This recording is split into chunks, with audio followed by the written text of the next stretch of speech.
Hi campers, this week we are reading a book about a spider. And the spider's not in the insect family. The spider is in the arachnid family. And there's a difference, and we'll learn a little bit more about that in our story.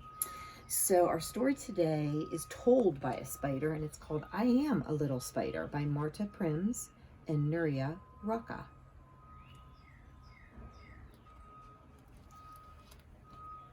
I am a garden spider. I was born in a cobweb in a beautiful garden. My mother laid a lot of eggs, and then she wrapped me in a silky cocoon. There's the cocoon with the eggs inside.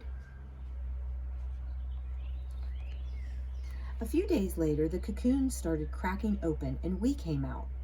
My brothers, sisters, and I all liked to be very close together in a bed of spiders.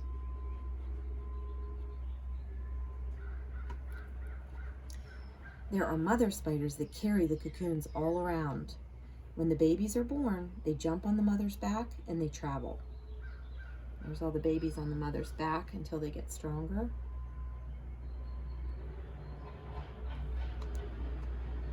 If I want to grow up, I will have to molt, like all spiders do.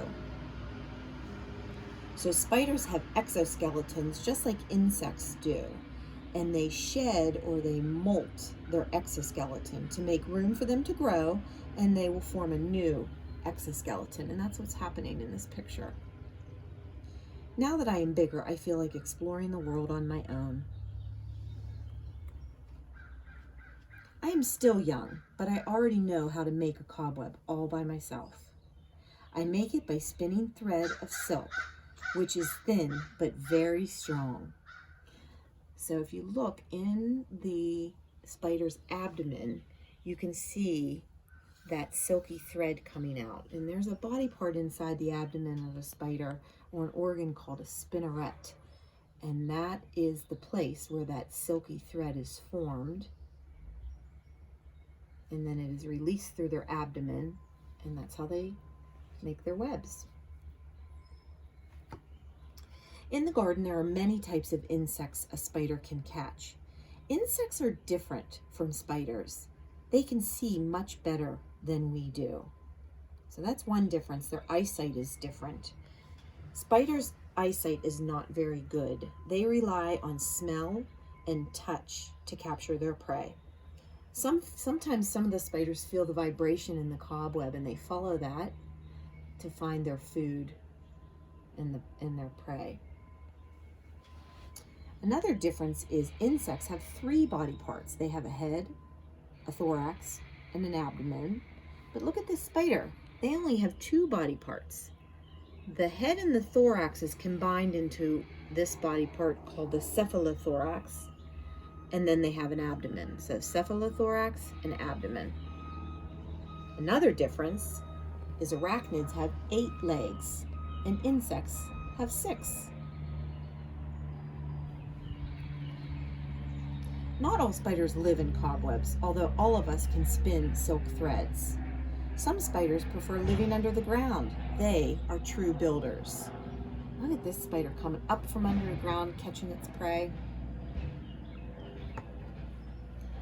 Other spiders do not have homes, and they travel all the time. And some spiders build their home in a bubble under the water.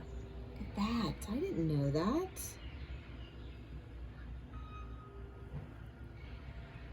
We all like insects, and we have many different ways to catch them.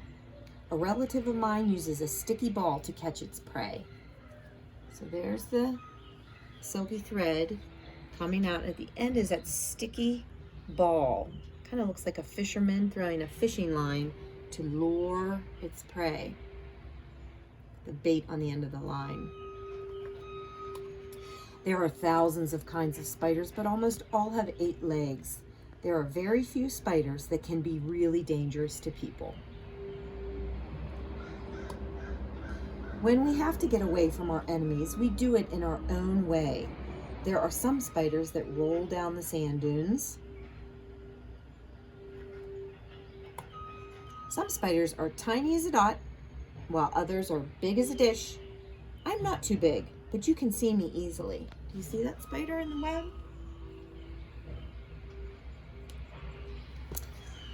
This book reminds me of a spider that was building a web in my backyard last summer in between two bushes in my yard. It was so fun to watch. I videoed the spider building its web. I'll attach the video for you to take a look at.